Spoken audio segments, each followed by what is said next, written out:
chérie, oh. Oui. Mingela vite fait. Fais-toi s'il te plaît. Il t'a dit, ça c'est... Tatuato ohatrany hoe lasa kisidina be tamin'ity foana zay firy fa tena stressé be zany dia lasa todiko any amin'ny izy fa tena je suis désolé bébé. Na za koa fona za koa indraindray kizitina be fa za nge ty anay enika zako any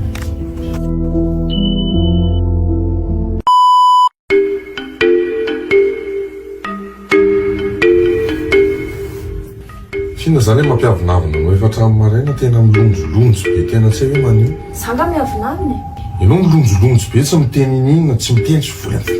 za tsy manintsy abisoa za tsy manao biso ndana mandeha any ay ok lasa zaho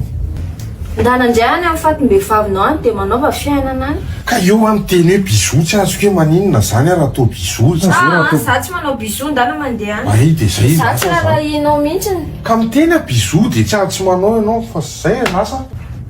fa mety ange teny eo hoe hitatena tsara zany tsy mody zany tsony za mony tena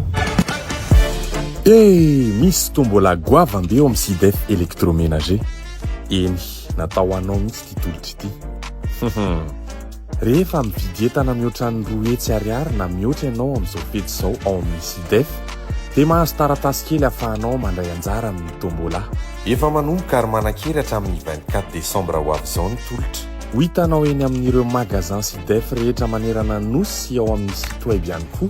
raha anao achat en ligne mety mahazo voakanso dia reva sainte marie ho an'olonjoany io ahy mety mahazo ihany koa bon d'achat 10 mihetsy hatramin'ny iray tapitrisa ariary raha ianao le voasafidy tanatiny maro ka aingy anaraka so dia mandry le tsara vitana na ilahy le tsara vitana ka dia araroteny izao ça va besoin